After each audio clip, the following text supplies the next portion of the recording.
Good afternoon, and welcome to Praxis Peace Institute Zoom series. I'm Georgia Kelly, the director of Praxis. Today, we are thrilled to host one of the mover and shakers in the cooperative movement, not only in the US, but internationally as well.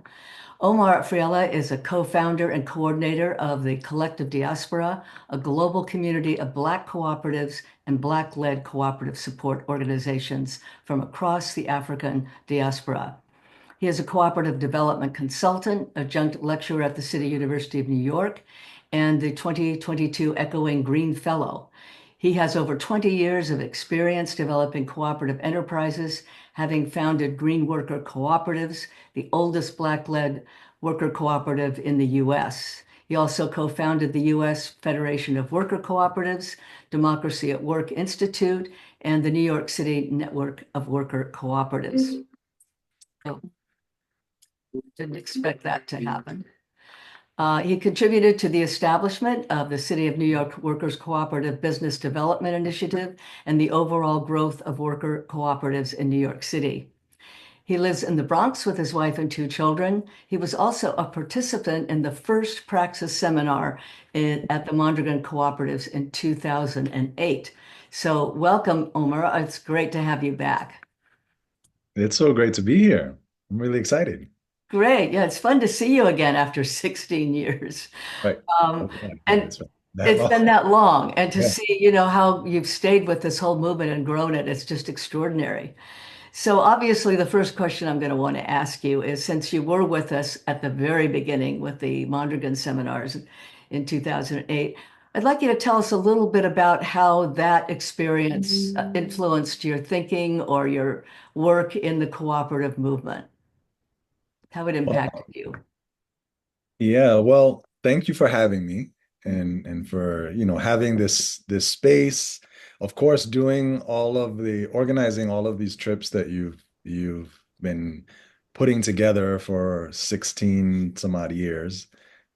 When I went to Mondragon and I went to Mondragon, you said it was 2008. You were reminding me of when this was. Mhm. I've gone with Gloria Walker, who was also a co-founder of the very first cooperative that we had launched at Green Worker Cooperatives, which was Rebuilder Source. So that was a salvage warehouse for building materials. So she and I had gone on this trip. It was actually my second time in Mondragon. Uh-huh. But it was my first time as part of a tour and going to learn. I had gone really on my own with my then partner back in 2003. And we had, it was like a side trip. Hey, we're going through, France, Spain, and Morocco. I'm thinking about starting something related to co-ops. Let's take a side trip and go over to Mondragon. And so, I had gone on my own, but when I went with Praxis, it was really eye-opening, getting to meet a lot of the movers and shakers in Mondragon. And one of the things that really stood out for me, it actually wasn't a part of the tour at all. It was it was having a moment where I was walking along the river in the town. We were just in the town, and there was a moment when I was off on the side and had just gone and walked along a river that goes through Mondragon. And Mondragon was not a place that I learned while we were there. I kept asking questions. There was no environmental movement. Right. There weren't organizations dedicated to the environment, but I had been doing environmental justice community organizing work just prior to then. And so I had been deeply engaged in community organizing. But I noticed when I was there, I was expecting in this industrial town that you wouldn't be able to access the water because that's what I was used to in the Bronx. You can't get to the water. Mm. And I was struck that I actually could get to the water. Not only that, but that it was nice. The river was nice. It was there was a walking path.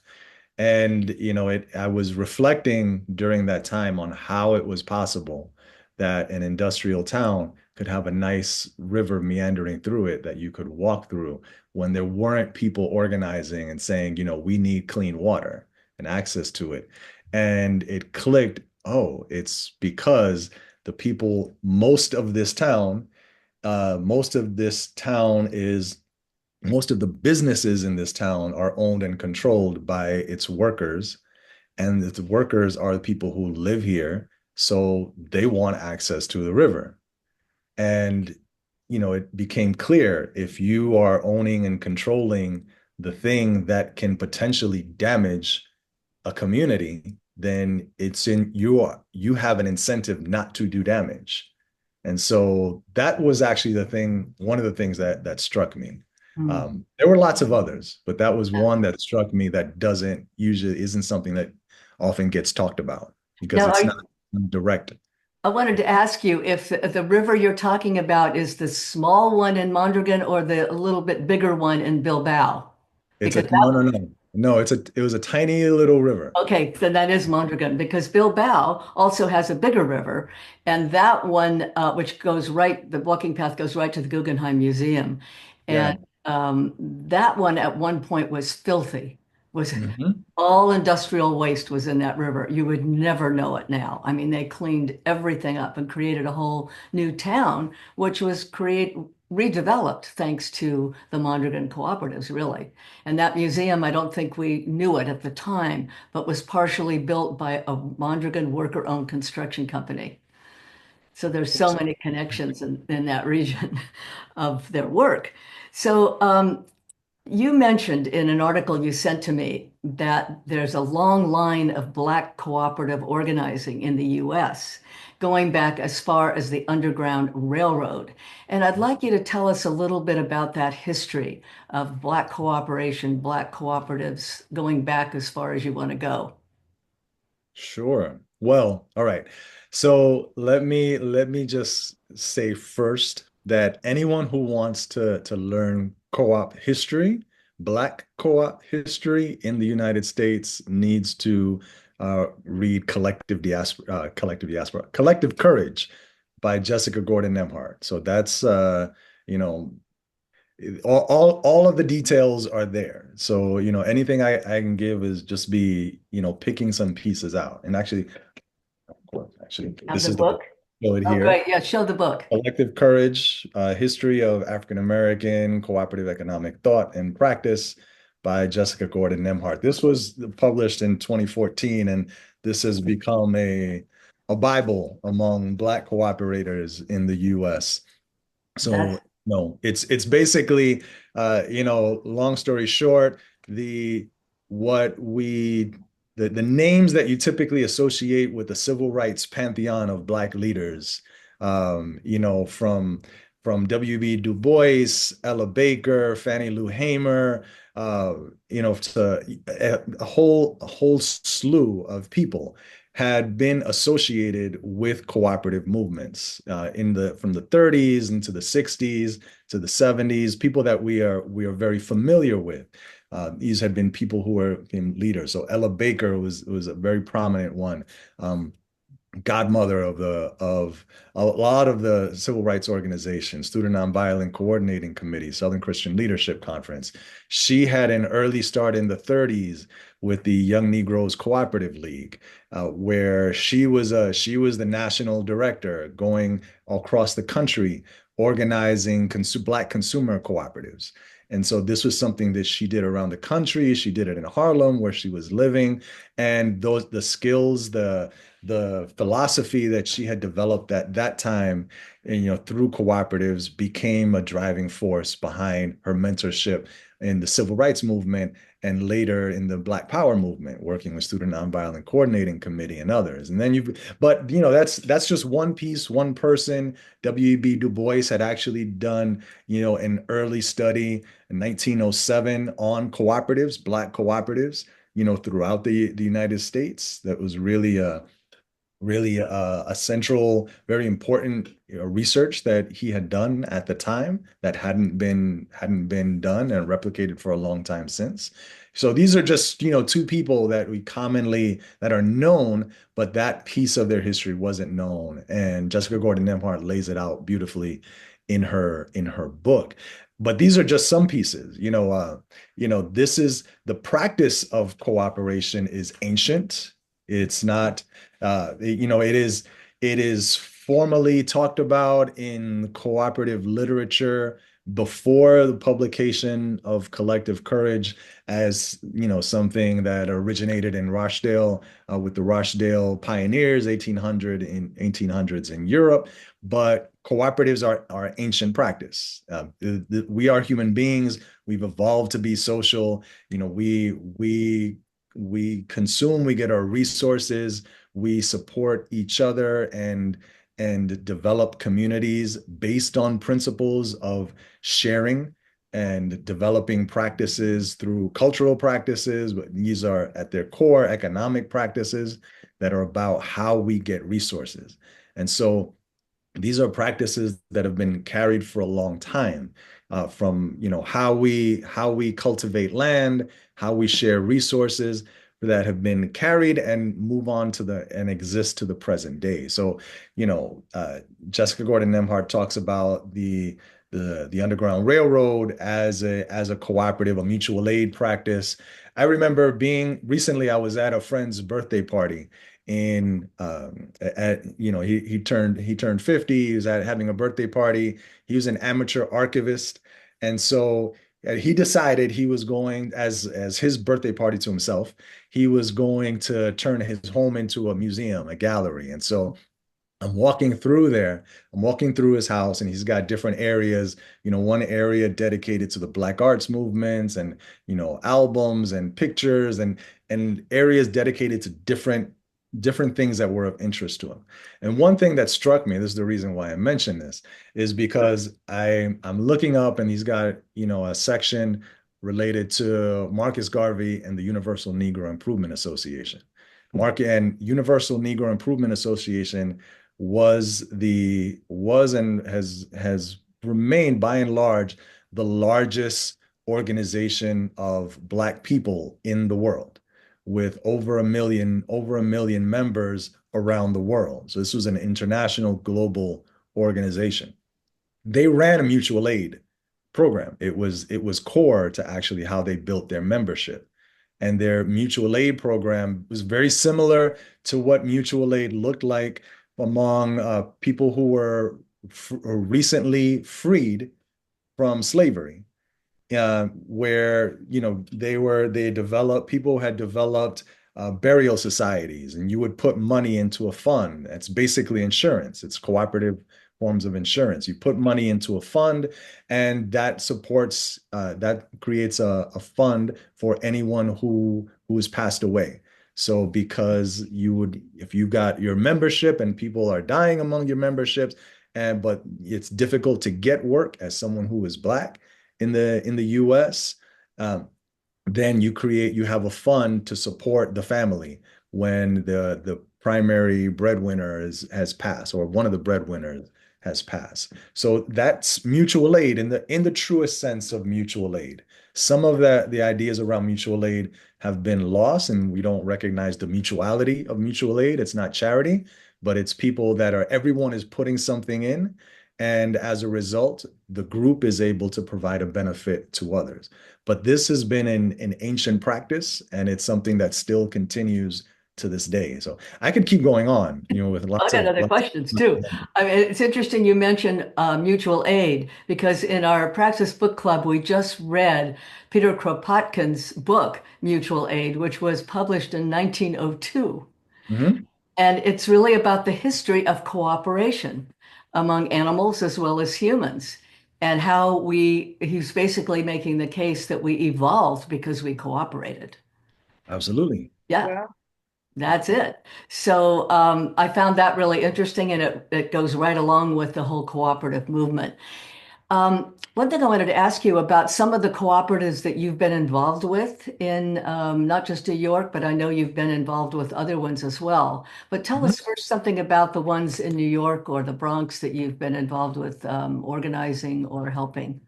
Yeah, so I had founded an organization called Green Worker Cooperatives back in 2003. And so that's when we had met a few years later and gone to Mondragon with another of the members of one of the co-ops. But there have been a number that I've had the pleasure of working with through that and have continued to work with since. One I'll mention is Solar Uptown Now Services. So they are solar panel installers, photovoltaic installers. They actually started out as they were workers who had people who had been trained from the community in Harlem, where they're based. They had been trained by an organization called West Harlem Environmental Action to install solar panels. And it was an attempt to really to get community residents from Harlem, particularly Black workers, to to learn photovoltaics and to be able to get jobs in what was considered to be a growing green industry. The problem was, well, I'll say the great thing was that they learned, they were able to build skills and create an opportunity for themselves. The downside was that they faced just classic continuous examples of discrimination when they actually went out to attempt to get jobs and learned very quickly that green industries are just like any other industries, and traditional hiring practices, discriminatory hiring practices are very present, and they are even more so present in some of the industries that are seen to be, great possibilities, whether it's solar, whether it's wind. You've got, to a large extent, people who are not in urban communities, white-led businesses that are not in urban communities, that don't have exposure. They're hiring through their networks. And so they're hiring within their white networks, and they have negative views of Black workers as really as knowing anything related to certainly solar installation, wind, you name it. And so there's expectations, there are low bars, low expectations that are set, and these are workers that are coming in with higher level skills that are then having to face them, to challenge that. So they what faced with that, they decided that they wanted to go a different route. And I'd been in communication with them for some years, with the organization for some years, and we came up with training them to actually launch their own worker cooperative. So those workers launched Solar Uptown Now Services. I think they've been going now for about 7 years. And so they've been doing small and large installations, throughout New York State. And so, I'm really excited about them. I think there are about 20 workers now working on different jobs. So, you've got folks like them also here in New York, in the Bronx. There's Green Fiend Organics, they're composters.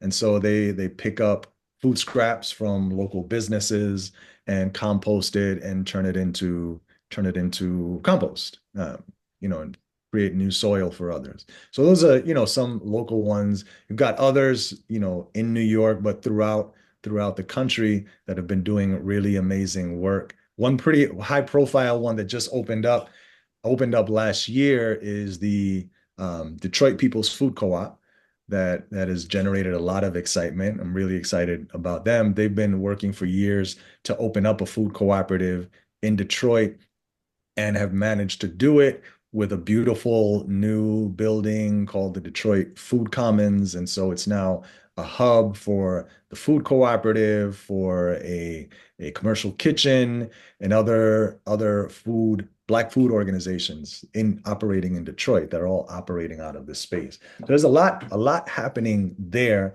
and a growing movement within the United States that goes a long way. I mean, you've just, I'd be remiss if I didn't mention the Federation of Southern Cooperatives, because they've been, a granddaddy in Black co-op world in the US, and have really been there when others had not. And so now there's this new wave of Black cooperatives that has been developing over the past few years. That's really exciting to see. Collective Diaspora is an outgrowth of that, and our efforts to really build international connections, connect Black cooperators in the US with the global South throughout Into the that next. yeah, of But course. before you go on I with won't that, go, I won't go there yet. but these are things that have been happening. You did ask about other cooperatives outside of the US. So I'll mention that when you want me to Yeah, go I'll there. get to that next because you bring up things that I want to go back to before we get into another topic. Um, You mentioned something very interesting, and I think it's in line with what they did at Mondragon, is that the workers found that they couldn't get the jobs because of discrimination, and that this problem led them to think outside the box, which is we've got to create cooperatives. Well, that's what happened in the Basque region. There was Mhm. such high unemployment that they had to think out of the box. They weren't going to get hired because for other reasons that they weren't really trained. But when you're up against that kind of, I guess, ceiling, then you really have to recreate your reality. And they, I think, did a great job of that at Mondragon. And what you're describing is really the same thing.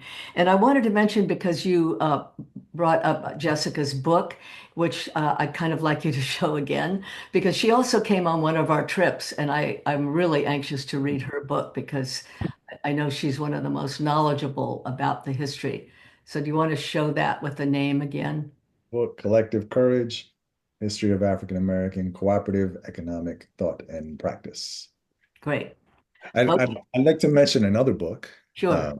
Yes. So there is a tendency within much of the cooperative organizing world to focus on formal cooperatives. And by formal, I mean they've been incorporated, they've been legally registered within the state, whatever state, federal or local government that they're operating in. But cooperatives are much larger than just those formal entities. The examples that I gave earlier about mutual aid societies were never registered with the state that they were operating in. And for many, particularly Black ones, doing so would have been extremely dangerous. They would have been completely shut down and attacked. So there's a long history of cooperatives in Black communities operating clandestinely. And that exists to this present day. And very common ones that aren't incorporated are what are known in the academic world as roscas, or rotating savings and credit associations. So these are popular all throughout the African diaspora on the African continent. These are savings clubs where groups of people will come together. They typically will know each other, and they pool their money, and they pool your money each month. And each month, one person gets those funds, and it circles. And so each person gets a turn each month. The pot goes to one member. And so everyone, if I put in, basically, I put in $100 in a month, in 10 months, and there's 10 of us, each person gets what, $1,000. $1,000. Yeah. So everyone gets $1,000 a month, and we're all putting in the same amount. So it's basically a way to encourage savings among the members, and to create an accountability process where we're all committed to saving. Otherwise, it's easy to say, okay, things are hard this month. I'm not going to set aside. I'm not going to put $100 into my savings account. I'm going to use it for something else. So this creates a way of holding each other accountable. And I said I wanted to mention a book is because there is, in the US, we have Jessica Gordon Nemhart. In Canada, there's Caroline Shanaz Hussein, both PhDs. And so she put out this book recently called Beyond Racial Capitalism: Cooperatives in the African Diaspora, which is also an excellent book. I just recently started it. And her background has been in Roscas, the rotating savings and credit associations. So she's done a lot of work in in really lifting up these as cooperative entities, and recognizing that these are cooperatives and that they need to be recognized as that, and that to move away from the bias of formal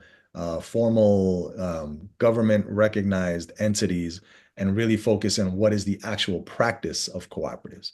Because, I recently saw the ICA had commissioned, ICA is the International Cooperative Association. They had recently commissioned a study that they published last year that was a compendium, basically a list of all cooperatives. And so this was all cooperatives in the world. And that has now been turned into a map. And so there's now, just last month, there's a new world map of cooperatives. And I opened this up, I looked at the map, and I had to step away for a moment because the map was very global north heavy. And it showed lots of dots over Europe and over the US. And it was looking pretty empty over Africa. And some parts of Asia and Central South America. And I said, this can't be possible. I know this is not the case because throughout the African continent, you have the SUSUs, all the different names for the rotating savings and credit associations, the same throughout the Americas. And these are in local communities everywhere. You find these. In addition to these practices of holding and operating land together. I've been, and I'm now moving into the international component here and talking about some different examples. But in Colombia, there's a black group, there are black people in Colombia. You first say that. The Pacific coast of Colombia is primarily black, and this is where because of slavery on the Pacific coast of Colombia, and so there are lots of communities. There are communities throughout Colombia where people escaped slavery and set up maroon societies, and these were societies, you find them throughout the Americas, where Black people, Africans, had resisted slavery, fought against it, and set up communities and defended them against colonizers, against Europeans. And they established these communities and they've held them. And in Brazil, Colombia, Brazil, throughout Central South America, throughout Central America, Honduras, you have these communities that exist that are still there. And so in Colombia, they're called palenques. In Brazil, they're called quilombos. They're known in English as maroon societies, and they still operate. And as part of that, the land is managed collectively, and there are other practices that operate collectively. The current vice president of Colombia is a woman named Francia Marquez, who is a friend who, had told me many years ago, before she became vice president of Colombia, about the mining practices in Colombia that she grew up with, where in the Black communities in Colombia, they practice mining in a similar way as the savings clubs that I just mentioned. Their mining practice in Colombia is you've got, say, 4 different families, and they do mining by hand. It's artisanal mining. It's not, blow up a mountain and fill it up with cyanide to leach out minerals. It's you go in and you dig by hand and you pull out giant boulders. And this is not for the faint of heart. It takes a lot of work, and it takes a lot of people. And so their practice is get a bunch of families together, and whatever comes out of that, everyone puts their hands and works together to mine, an area, and whatever comes out is divided. And there are different ways that they divide it. In some cases, the typical practice is every week whatever is pulled out goes to one family. And so, everyone works and it goes to whatever comes out goes to one family. The gold that's collected, the revenue from that goes to different families and it rotates. And so you've got practices like that based on this same idea. You've got people that are pooling their resources, and the resources are the labor, or their capital, their knowledge, and they're taking turns in distributing the revenue, which is what cooperatives are. You've got all cooperatives are, all of the ones in Mondragon. You've got people that are coming together, they're pooling their labor, they're pooling their capital, they're working together, and they distribute the proceeds evenly. Well, they distribute the proceeds based on their contribution. And that's a basic principle of cooperative. So that I could look at a map and see a global north heavy listing of cooperatives, to me it was mind-boggling when I know that these practices are part of the DNA of Black communities throughout the Americas and definitely throughout the African continent. Yeah, it just shows that like history is written by the conquerors. It's like Mhm. people who are writing the history only see what they know, and they don't necessarily, well, they're blinded to other possibilities. And you're describing a way of cooperation that is not what most people in the US would think of as a cooperative. So you've expanded the way of looking at what a cooperative is for some of us who might not see it that way originally. This rotating savings club, I had never heard of that before, and I find this fascinating and how productive it is to a community. And the whole idea of sharing what the labor brings all around the community rather than one group hoarding. I mean, it's a really beautiful example of the ethics of cooperation. And One that's of something, go yeah. go ahead. Go ahead. Well, that's something that I have really started focusing on with Mondragon is what are the ethics that inform all this? Because what you're talking about is exactly that. It's an ethical way of living. Mhm. And that to me is a critical piece of why cooperatives will thrive because they're not built on a whim or on a chance. It's built on a way of looking at the world, a way of relating to other people. So I find this fascinating, this rotating. It's something we could do here in Sonoma. Rotating savings clubs would probably be great for all of us. Um, but I wanted to now go internationally because you were telling me the other day about some really interesting things. And one of them is with Africa, the cooperative you're working with in Africa. And that one, I guess it's the Cross Atlantic Chocolate Collective. If we were doing Yeah. this program live, we'd have to be giving out chocolates. So Which, tell us about this chocolate collective. yeah, I'll mention them. I do want to mention while we're just jumping off of the example of the rotating savings credit associations, the savings clubs. I'll mention one of our members at Collective Diaspora. They're called the Banker Ladies Council and the Rosca Network. So they're in Canada, and these are Black women, immigrants, in Canadian immigrants from primarily from the African continent, but also the Caribbean, who are now in Canada and have been each of them they've got their own network of Rosca networks, savings clubs networks, and they've been organizing, pushing, advocating for Roscas in Canada and have built up now are a national network of these groups to really promote and lift them up and have these recognized as cooperatives and supported or not supported but not to be arrested for doing this work. And when I said even at this in this day and age, people aren't or are not running, we're not running from plantations, but people are being are do live in communities that are over policed, because of race.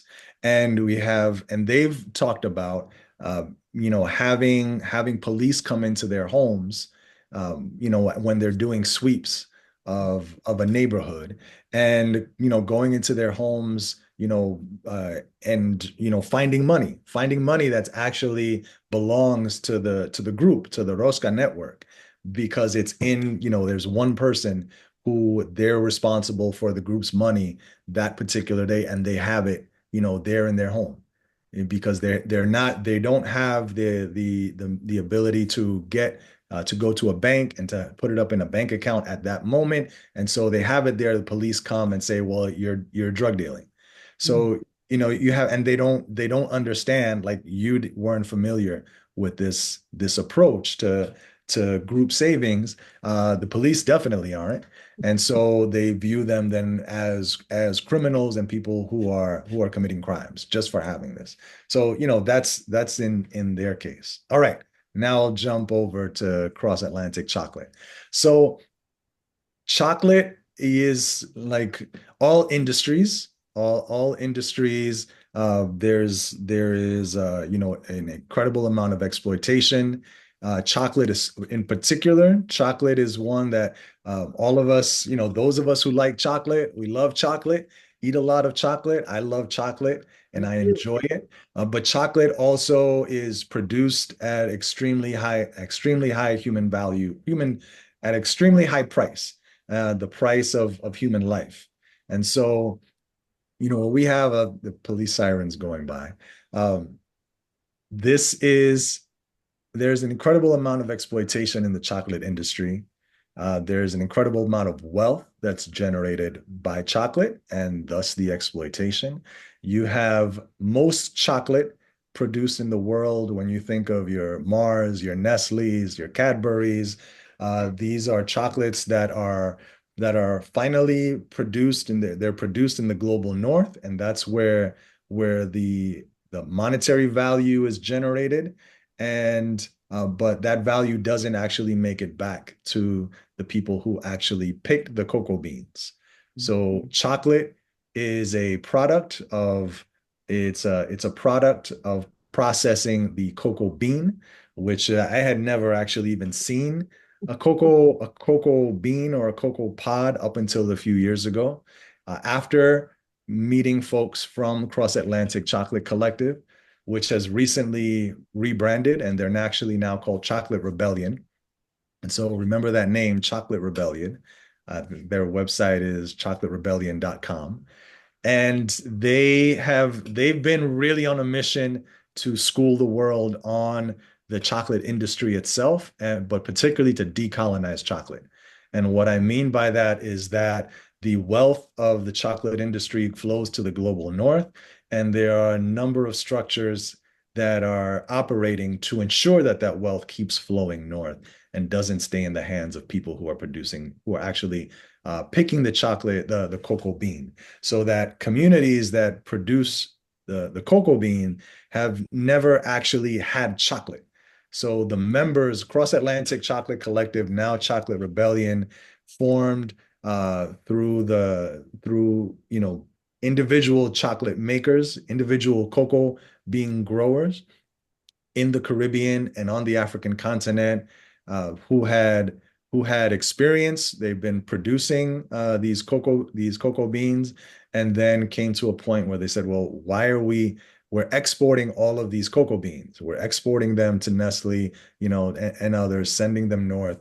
We get pennies on the dollar. They sell a chocolate bar for, $7, for some high-end chocolate bar. And even on the low end, when you think of in the US, Snickers, Hershey's, Kit Kat, you know, farmers are getting, a few cents, 3 cents, 10 cents on the dollar for what's being generated. While the owners of these enterprises, shareholders, are becoming filthy rich off of this. And so they had said to themselves, what if we teach ourselves how to make chocolate and actually produce our own chocolate and market it ourselves so we can get more money as opposed to what we're sending out. And so that's what they began to do. One primary convener for Chocolate Rebellion, her name is Jillian Goddard. She's a member of our steering committee at Collective Diaspora. She had begun organizing found other chocolate producers in other countries. She's in Trinidad and Tobago. She found others in Jamaica, in St. Lucia, in Nigeria, in Ghana, in Benin, and they had come together and began to teach each other how to find plans on how to actually produce chocolate locally, getting using they found out that you could use a dal processor, the beans, Mhm. for processing beans. It has the same ability as what was being marketed as what's needed to process the cocoa bean, and what just for thousands of dollars less, you could actually get it for, I think it was 100, or some small amount compared to the several $1,000s that's needed for some of these cocoa bean processing equipment. And so they purchased that, began to teach themselves how to use it, and then they developed a brand, and so they formed a cooperative. You have these different cocoa bean processors, growers, who decided to form a brand in order to market their chocolate.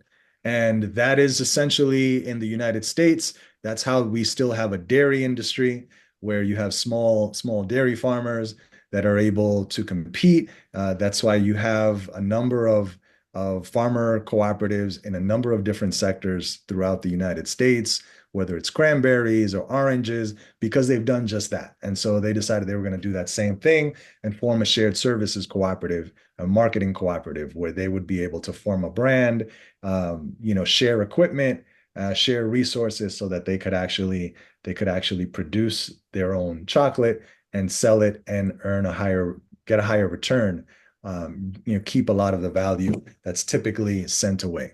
And so, that's been the practice that they've been using. And so it's been working. They've been growing, increasing their members. We helped them, to tap into markets in the U.S., bringing them to the U.S., and they wound up having meetings with Equal Exchange. And so, not last year, but at some point last year, and in 2023, Equal Exchange was selling their chocolate, and they had an order processed about 10,000 bars of chocolate that, was possible because of having those introductions, and, being able to So have that process. where can we buy Chocolate Rebellion here? So go to chocolaterebellion.com. I believe that's that's their website. And yes, Chocolate Rebellion. ChocolateRebellion.com. Yes, I will And put it. you can order online. You Well, they'll tell you where it is. you can. Um, I just put it there in the chat, though I don't think that'll be visible for those watching the But I recording. can put it in the email. Great. Yeah. So yes, you can go to them for more information. And they're on Instagram, so people can follow them there. They actually just did a global pop-up a month ago, where they were in throughout, they did about, I think, 11 or 14 different locations throughout the Americas, in Europe, in Africa. So North America, in the Caribbean, Central America, and in Europe and Africa, where each location were doing tastings, uh, Mm, and really just sharing the resources that they have, raising awareness about the brand yeah. and local chocolate makers. So, Tastings. I like that idea. yes, I had the pleasure of participating in a tasting. We had a fundraiser for Collective Diaspora, where they really gave a great history of chocolate, a breakdown of the chocolate industry, the work that they're doing, and I learned a lot about how to properly eat chocolate. Oh, it's kind of like how to properly drink tea. One thing I was going to mention, and I see Katie wants to ask a question, but before that, when you're talking about the pennies on the dollar that the chocolate pickers Mhm. were making, it reminded me of the not even quite pennies on the dollar that musicians are now making for their music being played by Mhm. Spotify, YouTube, and I'm one of those people who gets it from my previous career. And I Yeah. look at it, it will be 0.003. And I Yeah. think, I mean, it adds up, but you realize what the companies are making off of all these musicians. It's like we're slaves. And, Mhm. what you're describing would be great to have something like this available to independent musicians, especially because Yeah. they're the ones that are getting screwed the most.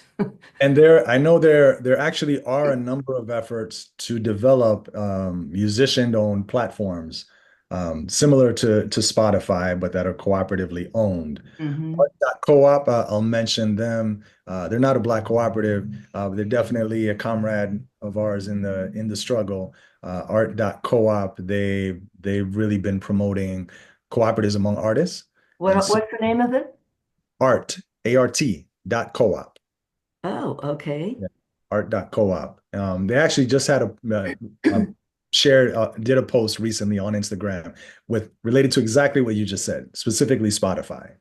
Um, Oh, yeah, and I'll mention I want to make a point with respect to chocolate. Slavery is very much alive and present mm, in the chocolate industry, and not in the metaphorical sense of close to slavery in terms of low pay, but actually no pay. And mm. so there's a common practice of kidnapping children in war-torn countries and children winding up being the labor force on a lot of cocoa farms throughout West Africa. So slavery is very much in practice and in effect in the chocolate industry. And these global north sellers of chocolate are very much aware of it, and they don't stop it because it makes them money. Their concern is making sure that they've got a flow of cocoa beans to their factories and where they can process it and extract as much value as they can. Yeah, it's back to the ethics again, the ethics Mhm. business models. Katie, did you want to ask something?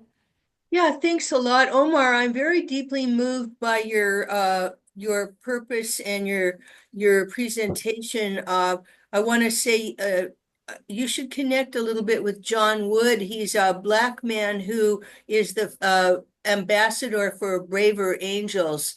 And it just seems like a good little connection to know each other because he's doing some good work as well. Um, what I wanted to ask is at this time, as I sit here and I feel very moved by what you're saying, I'm also aware that we're at a juncture in history in America, unprecedented in terms of the threats to our democracy. And I wonder a couple things. One, I was reading, I think from Robert Reich this morning, that the unions are only about 10% of America at this juncture, if I understood that correctly. And so I wonder, in your mind, how do you keep the inspiration of this? I mean, obviously, money is inspiring to everybody, but what would you say is the main thing that keeps this thing regenerating and, with people wanting to continue to join? Well, to that, I'll say, this is a function of human need. People form cooperatives out of a need. Cooperatives, in the numbers of cooperatives typically increase in moments of crisis. We form cooperatives because they meet a need that we have. That's by definition. Cooperatives are enterprises, that are formed for mutual benefit to meet a need that their members have. So, when there is a need for something, people come together, form an enterprise that they own and control, run collectively. And so these are things that will always exist. They will always exist regardless of the times because there's always a need. And when things look worse, then that's when you can expect that there will be even more people organizing. I have no expectation, no doubt that the need is going to be incredibly greater as the years move on. I mean, even if we weren't factoring in Trump and the rise of fascism in the United States, we know that the world is going to hell in a very hot handbasket. And climate change will necessitate that people find new means of providing housing, of providing income, of providing health for themselves, for ourselves. And so the mutual aid will continue and it will flourish, sadly, because there's a greater need for it. And so we've been living in an era of environmental refugees, and we're seeing it right now for many of you that are people that'll be watching this that are on, that are in California, in Northern California, experiencing fires, people who've had their homes burned down. These are things that are becoming much more common, and we see them. We've already been seeing them throughout the world, and now it's happening, in places where people felt that they were comfortable. And so in communities where they felt the fires didn't reach or the waters didn't rise up to them, and you'll be seeing a lot more of this as the years move on. And so know that if you're starting to feel pain now, that there are communities that have been feeling pain for decades, if not centuries. And so, those are the communities where people have been practicing cooperatives, whether or not they were recognized. And those are communities where we should be looking and supporting, the efforts to really grow these networks. Thank you, Omar. And I want to say that was so eloquent. I hope the listeners of the YouTube really stay for this portion of it. And I apologize, I have to jump off for a meeting with a client, but I'm so grateful I attended today. I'm Thank you. so glad and honored to meet you.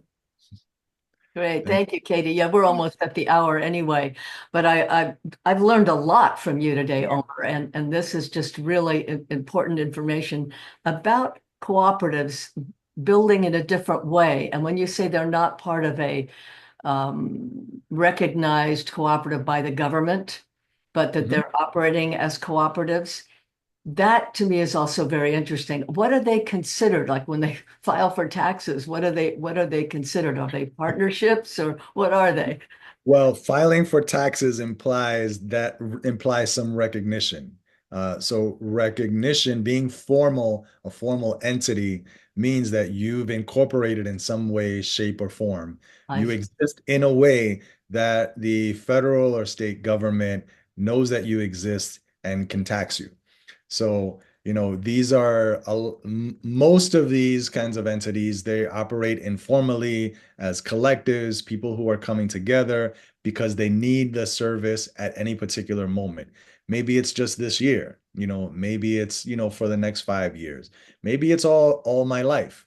But they're not entities that have been, that are operating formally. In the US, where there's, there are resources that are geared towards funding and supporting some of these things, then you have the nonprofits that develop and people wind up formalizing some of these entities as nonprofit organizations, and which takes them down a different road. But these are things that are they're common. They exist in most communities in many different forms to meet many different needs. Yes, very, very interesting. This is something that I feel like I've learned a lot and want to think about a lot after our program. And I definitely want to read Jessica's book. I can't remember what year she came with us, but she was in our group in Mondragon one of the years. So I do want to get that and really learn about the history. This has been fascinating. And I wanted to know if there's anything you would like to finish with before we end the program. Well, at Collective Diaspora, we are about, building networks and being a network and providing support for members, specifically Black cooperatives and Black-led organizations that are supporting cooperatives. And we formed because, at the end of the day, we are Black people operating in Black communities that are disenfranchised, whether in the United States or in Peru or in Brazil or in Canada or in Honduras, wherever we are operating. You have communities that have been dealing with structural racism and have been locked out of resources that have made it possible for wealthy white communities to establish industries that flourish. And so, we've talked about some of that here, but just having access to resources, to contacts, to networks. These are things that are really central to the growth and survival of any business. Most businesses fail within the first 5 years, and those that survive typically, they survive because they've got enough cash to sustain them until they figure out what business they're actually in. You start out from day one, you don't really know what you're doing. You got what you think is a great idea. Then you start selling and you realize, oh, nobody's buying. And then you have to tweak things. And if you've got enough money to burn while you figure out what people actually want, then you're able to make it, past year 5, and you're growing and you're able to sustain yourself. Well, if you live in a community, if you're from a community where you don't have that kind of cash flow, then you wind up, you wind up crashing and burning fairly quickly. And I'll give you an example. In New York, I remember the comptroller in New York City put out a report a few years ago about how most Black businesses in New York City, most of the Black businesses in New York City are just one person, and struggle to employ a second person. And so you have most of these businesses, and these aren't cooperatives. These are traditional capitalist structured, or aspiring to be a capitalist enterprise, but struggling just to be more than just one person. And so there's definitely a huge disparity in terms of resources that we recognize when we look at just the racial wealth gap in the United States. And if we extend that beyond the United States, then we're looking at certainly a racial wealth gap internationally. It's the difference between the global North and the global South. And the practice of cooperative development, supporting cooperatives, is really a practice of decolonization. When you look at the globe as a whole, when you look at within the United States, we're talking about Black self-determination. At the end of the day, it's all about people within a local community being able to own and control the resources that are within their community and being able to maximize the benefits for themselves. And as long as there are structures in place that make that difficult, extremely difficult to happen, whether it's the purchasing arrangements, but in the chocolate industry, or whether it's the educational system in a country, or whether it's just historical racial segregation in housing and hiring, then it becomes necessary, imperative for people to band together and to band together to be able to share resources and to support each other in being able to navigate those problems and share resources so that they can grow together. And that's what collective diaspora is about, being able to do that.